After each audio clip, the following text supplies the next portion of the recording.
Deepak Sona was born in 1967 at Nasik.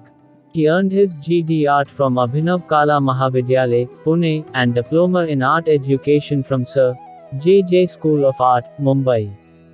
A work of art which did not begin in emotion as not art, Paul Cézanne, and so does Deepak, who was emotionally impacted by the current situation of not just pandemic but also the wars and natural calamities that have been playing havoc in every being's life, directly and indirectly.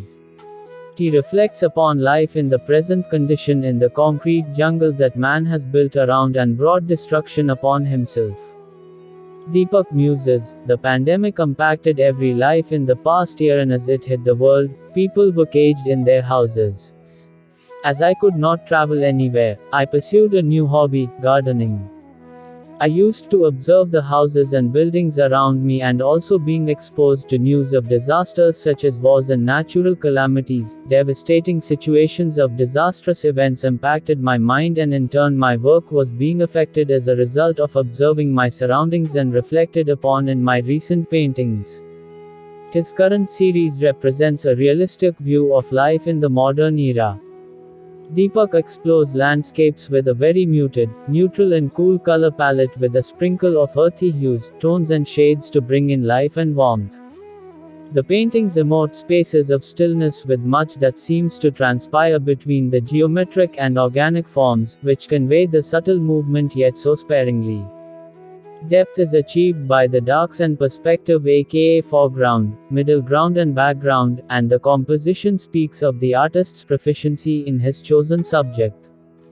The artist expresses his experience and emotion in a very powerful and serene way to the viewer through his artworks. Ophik in nature, the paintings take the viewer on a dimension beyond and into the intangible where no thought or emotion obtrude one's peace, silence and calmness that it exudes. नमस्कार, मैं दीपक मधुकर सोनार। मैं Pune based artist हूँ। मेरा birth Nashik में हुआ है, लेकिन मेरा एजुकेशन स्कूली और कॉलेज एजुकेशन दोनों पुणे में हुआ है।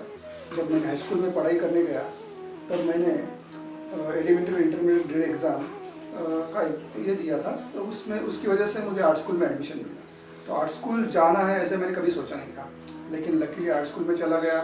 जो हमारे क्लास टीचर थे, जो कॉलेज के प्रिंसिपल थे, दिवाकर डेंगले जी, उन्होंने हमसे बहुत ज़्यादा असाइनमेंट्स करा लिए, जो लैंडस्केप बहुत अच्छा करते थे। तो उसकी वजह से लैंडस्केप में मेरी रुचि बढ़ी और मैंने 4 साल में काफ़ी लैंडस्केप किए। तो सवेरे कॉलेज के बाद मैं घर आके फिर 1 घंटे बाद फिर एक कोई पेंटिंग करता था, 1 घंटे में पोर्ट्रेट करता था मोस्टली। तो करीब मैंने 300 से ज़्यादा सेल्फ पोर्ट्रेट किए होंगे उस टाइम, कॉलेज टाइम में। तो उसके बाद मैं एक पार्ट टाइम जॉब करता था। पार्ट टाइम जॉब करने के बाद मैं घर आता था, फिर खाना खा के हम लोग स्केचिंग करने जाते थे। तो हमारे साथ काफ़ी बड़े बड़े दिग्गज जो स्टूडेंट थे, अच्छा काम करने वाले, जो मेरे सीनियर थे, उनके साथ में स्केचिंग करने हम लोग शिवाजी नगर स्टैंड पे चले जाते थे। तो एक रूटीन सा बन गया था। अगर स्केचिंग नहीं करते तो नींद नहीं आती थी। मैं देवस्कर जी के पास जाता था सीखने के लिए, उनका assistant, as a assistant. Assistant means क्या है, उनकी पैलेट साफ करना, वो जैसे काम करते देखना, उनकी बातें सुनना, उनसे कुछ उनके एक्सपीरियंसेस सुनना। बहुत डिसिप्लिन आर्टिस्ट थे वो। डिसिप्लिन मीन्स टाइम के बहुत पक्के थे। उन्होंने टाइम कैसे आपको मैनेज करना है वो सिखाया। तो जब मैं डिप्लोमा में था तो मुझे इतनी ज़्यादा प्रैक्टिस करने की वजह से शायद मेरा अच्छा स्कोर हुआ, मैं मेरिट में आया था। और उस वजह से पिताजी ने मुझे एक ऑफ़र दिया कि अगला 1 साल तुम पढ़ सकते हो बाहर जाके कहीं। तो मैंने बॉम्बे जाने का फैसला लिया। बॉम्बे में जे स्कूल ऑफ आर्ट में मैंने डिप्लोमा इन आर्ट एजुकेशन का 1 साल का कोर्स किया। उस साल में मैं बॉम्बे में मैंने बहुत ज़्यादा एग्जीबिशंस देखे। 1 साल में मुझे महसूस हुआ कि कुछ कर सकते हैं हम आर्ट फील्ड में, उसके लिए बहुत ज़्यादा काम करने की ज़रूरत है। तो लकीली क्या हुआ कि जैसे मेरा रिज़ल्ट लगा और 1 महीने बाद मुझे एक इंटरव्यू कॉल आया। बॉम्बे में फिल्म डिवीज़न में एनिमेशन डिपार्टमेंट में मुझे गवर्नमेंट जॉब था, सिविल गवर्नमेंट, मुझे सिलेक्ट किया गया। वहाँ पे मैंने 4 साल बहुत जी जान लगा के काम किया। तो एनिमेशन करने की इच्छा बहुत हुई। ड्राइंग अच्छा था तो एनिमेशन करते थे 4 साल। लेकिन सडनली मुझे ऐसा रियलाइज़ हुआ कि ये मेरा फील्ड नहीं है। मुझे पेंटिंग में अगर कुछ करना है, क्योंकि वो गवर्नमेंट जॉब था, 9:30 to 6 आपको जाना ही है रोज़। वो टाइम बाउंड होता था। तो फ्रीडम नहीं मिलता था, काम करने का टाइम नहीं मिलता था। तो एक दिन सडनली मैंने सोचा कि मुझसे ये जॉब नहीं होगा, तो मैंने उस जॉब से रिज़ाइन दे दिया। और फिर मैंने सोचा कि अभी मुझे सिर्फ पेंटिंग करना है, पेंटिंग में मैं अगर कुछ कर पाता तो पेंटिंग ही करूँगा। दिल्ली में ये सोच के गया था कि मैं लिथोग्राफी सीखूंगा, क्योंकि मैं जहाँ पे आर्ट स्कूल में पढ़ता था पूना में, वहाँ पे लिथोग्राफी नहीं थी और लिथोग्राफी टेक्निक आना चाहिए ऐसा मुझे लगा। तो मैं दिल्ली गया, तो गढ़ी में मैं काफ़ी कोशिश किया, मैंने करीब 6-7 महीने में रहा, लेकिन मुझे वहाँ एडमिशन नहीं मिला। कुछ वजह थी उनकी कि उन्होंने मुझे एडमिशन नहीं दिया। उसके बाद भोपाल से कोई एक दोस्त आए थे, तो उनसे मैंने बोला कि ऐसे ऐसे मुझे लिथोग्राफी सीखना है, कुछ काम करना है, यहाँ पे दिल्ली में तो मेरा कुछ नहीं हो रहा है। तो वो मुझे भोपाल से लेके चले गए। तब भारत भवन भोपाल सुना था सिर्फ उसके बारे में, इसके पहले मैंने एक बार विजिट किया था, लेकिन काम करने का मौका नहीं मिला था। तो उनकी पहचान, उन्होंने कुछ मेरा रिकमेंड किया नाम, तो मुझे वहाँ स्टूडियोज़ में काम करने का मौका मिला। वहाँ पे काफ़ी कम लोग थे उस टाइम, क्योंकि कुछ गवर्नमेंट ने इंस्टीट्यूट बंद कर दिया था और करीब 5-6 लोगों को ही एडमिशन काम करने का मौका मिला था। तो उसमें मुझे भी मौका मिला। वहाँ पे काफ़ी सारी सुविधा थी हमारे लिए, गेस्ट हाउस फ्री था, इलेक्ट्रिसिटी बिल भी भारत भवन पे करता था, हमें सिर्फ हमारा रहना खाना इतना ही करना था और अपना काम करना था। तो मैं कुछ मटेरियल लेके गया था पूना से जाते जाते, तो उस मटेरियल से हम लोग प्रिंट लेके गए, न्यूज़ पेपर लेके गए थे, कुछ कलर्स लेके गए थे। तो प्रिंट मैंने पहले कुछ दिनों काफ़ी प्रिंट किया है, करीब मेरे ख्याल से मैंने 50 से ज़्यादा लिथोग्राफ प्रिंट किए होंगे। बहुत एफर्ट्स होते हैं लिथोग्राफ करने में। तो मीन्स एक प्रिंट लेने के लिए, मीन्स उसका फाइनल आपको रिजल्ट देखने के लिए 20-25 दिन निकल जाते हैं, क्योंकि आपको प्रोसेस बहुत लंबा होता है उसका। तो लिथोग्राफी करने के बाद फिर मैं पूना आ गया, क्योंकि जो मैंने कुछ जमा पूंजी की थी वो ख़त्म हो गई, तो पूना आ गया। पूना आने के बाद कुछ दिन मैं पूना में रहा, फिर कुछ काम करके, जैसे पोर्ट्रेट्स करके, इलस्ट्रेशंस करके कुछ पैसे में बनाता था और पैसा जमा करके मैं भोपाल चला था। ये मेरा जो आना जाना रहा वो करीब 2000 तक चला रहा। करीब 6-7 साल में आता जाता रहा, भोपाल आके काम करता था, फिर चला जाता था। तो भोपाल में बहुत अच्छा एक्सपीरियंस रहा मेरे ख्याल से। मेरे जो आर्ट लाइफ है उसको एक नज़रिया, एक रास्ता, एक वे मिलने का जो ये है शुरुआत है, वो भोपाल से हुआ है। क्योंकि भोपाल में बहुत काफ़ी बड़े बड़े आर्टिस्ट आते थे काम करने के लिए। काफ़ी सारे वहाँ पे वर्कशॉप्स होते थे, ऑल ओवर इंडिया से आर्टिस्ट आते थे, कुछ जो ट्रेडिशनल काम करने वाले आर्टिस्ट भी आते थे। तो उनके काम देखे, फिर काफ़ी बड़े बड़े आर्टिस्टों से मुलाकात हुई। तो ये एक्सपीरियंस था जो मेरी आर्ट लाइफ बना मीन्स तैयार होने में काफ़ी मददगार रही है। वहाँ पे यूसुफ सर थे, उन्होंने काफ़ी हेल्प किया है। काफ़ी लोग थे जो मीन्स जाने अनजाने में हेल्प करते थे, जो सीनियर आर्टिस्ट थे। हमारे पास कई बार ऐसा होता था कि खाने के लिए पैसे नहीं होते थे, तो कुछ लोग बोलते चलो दीपक आज घर खाना खा लेते थे। तो ऐसी मुश्किल दौर से निकलने के बाद मुझे लगता है कि मेरा जो आर्ट है वो उभर आया है। मैं 92 में मैंने मेरा गवर्नमेंट जॉब छोड़ा था।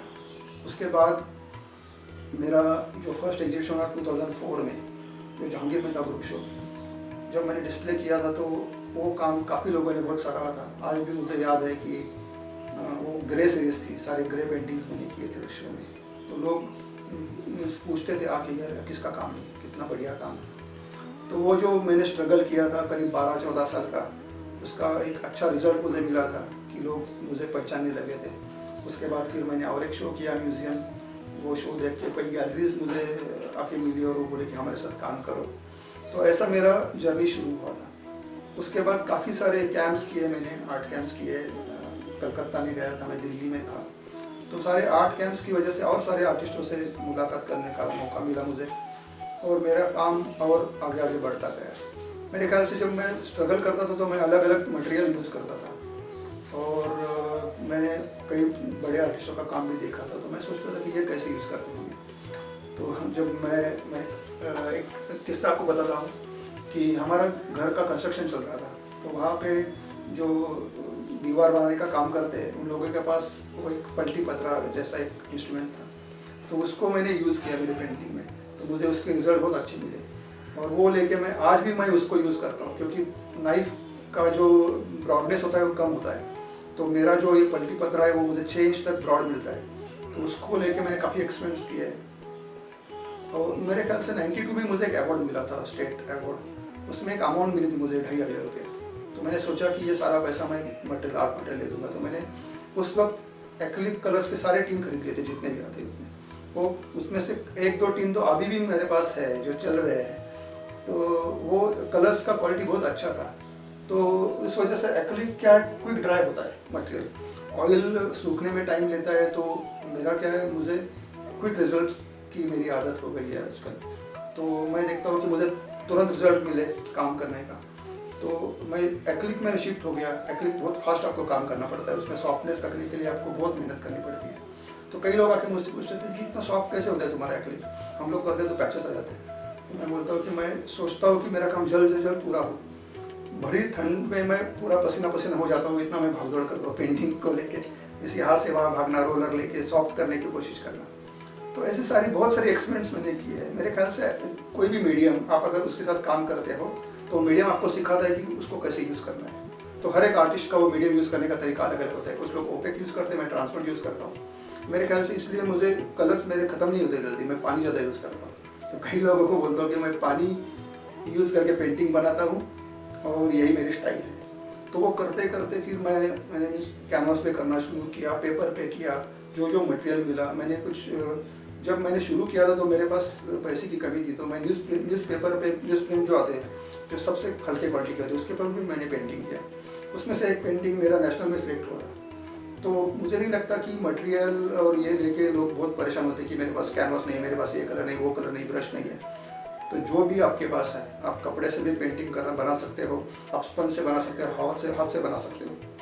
तो जो भी है आपको एक्सप्रेस उसको कंट्रोल करना आना चाहिए मीडियम को। मेरे ख्याल से ये कंट्रोल करना मैं एक्रिलिक को सीख गया हूँ, इसलिए मैं अब करीब 25 साल से मैं एक्रिलिक यूज़ कर रहा हूँ। मैं ऑयल भी करता हूँ, लेकिन एक्रिलिक में जो मुझे अपनापन लगता है वो ऑयल में नहीं लगता। कई लोग बोलते हैं कि एक्रिलिक मीडियम है, डेड मीडियम है, उसमें लाइफ नहीं है, लेकिन मेरे लिए तो एक्रिलिक ही है। जो रिजल्ट्स के मैं खोज करता हूँ वो मुझे मिल जाते हैं एक्रिलिक में। तो ऐसे करते करते मुझे काफ़ी अवार्ड्स भी मिले। मुझे कैमलिन का अवार्ड मिला था, ग्रे सीरीज का एक पेंटिंग था जिसमें मुझे कैमलिन ने अवार्ड दिया। उसी की वजह से मेरा सिलेक्शन हुआ था यूरोप टूर के लिए। एक इंटरव्यू हुआ था, इंटरव्यू के जरिए मेरा सिलेक्शन हुआ, तो मैं यूरोप भी जाके आ गया। और उस वक्त मेरे साथ कई लोग थे, कुछ बंगाल के लोग थे, कुछ दिल्ली के थे, कुछ साउथ के थे। तो उनका भी काम देखने का मौका मिला और यूरोपियन गैलरीज देखने का मुझे मौका मिला। तो ये जर्नी शुरू हो गया था। तो धीरे धीरे मेरे फिर शोज़ होने लगे। मैंने मेरे ख्याल से 3-4 सोलो शोज़ किए हैं बम्बई, चेन्नई, दिल्ली में। काफ़ी अच्छा ये मिलता है मुझे गैलरीज की तरफ से, बहुत रिस्पेक्टफुली वो बिहेव करते हैं आर्टिस्टों के साथ। मेरे यहाँ कई लोग आते हैं स्टूडियो में काम देखने के लिए। बहुत वो मेरे पहले स्टूडियो में ना बैठने की व्यवस्था थी, तो लोग आके बड़े लोग फर्श पे बैठ के मेरी पेंटिंग देखते थे और मुझे बोलते थे बहुत बढ़िया काम है, हमें चाहिए। और मुझे लगता है कि यंग आर्टिस्ट जो नए स्टूडेंट है, पास आउट होते हैं, एक तो स्टूडेंट लाइफ में उन्होंने बहुत ज़्यादा काम करना चाहिए, काम करने की ज़रूरत है। क्योंकि आप जो भी स्टूडेंट लाइफ में जितना ज़्यादा एक्सरसाइज करोगे उतना आपका हाथ का सफाई आ जाएगा, आप ड्राइंग अच्छे से कर पाओगे। और ड्राइंग बेस है आर्ट का, वो ड्राइंग आगे जाके आपको, आप किस भी फील्ड में काम करो, एनिमेशन में करो या कुछ भी करो, इलस्ट्रेशंस करो, पोर्ट्रेट्स करो या लैंडस्केप करो, कुछ भी करो, आपको उसकी हेल्प होगी। तो बहुत काम करने की ज़रूरत है। जैसे मैंने बोला कि मैं 14 साल के बाद मेरा शो हुआ है। मैंने 87-88 में पास आउट किया था और 2004 में मैंने शो किया था। तो आजकल यंग आर्टिस्ट को लगता है कि तुरंत शो करे, तो ऐसा नहीं होता है, क्योंकि जब तक आपका कुछ आइडेंटिटी नहीं बन जाता है तब तक आपको लोगों के सामने नहीं आना चाहिए। तो बहुत मेहनत करो। और आप बहुत लकी हो, जैसे मैं लकी हूँ कि हम आर्ट फील्ड में आए हैं। तो इस आर्ट फील्ड को, अपनी आर्ट लाइफ को अच्छे से मेहनत करके बनाओ, आपको खुशी देगी। मीन्स जो मुझे मिलती है आजकल खुशी, मेरे काम जैसे पूरा होता है, लोग तारीफ करते हैं तो खुशी मिलती है, तो आपको भी यह खुशी मिले। मुझे लगता है कि ये एक अच्छा संदेश है आपके लिए, यंग आर्टिस्ट के लिए। तो यंग आर्टिस्ट अच्छे डट के काम करो और मिलते हैं। धन्यवाद।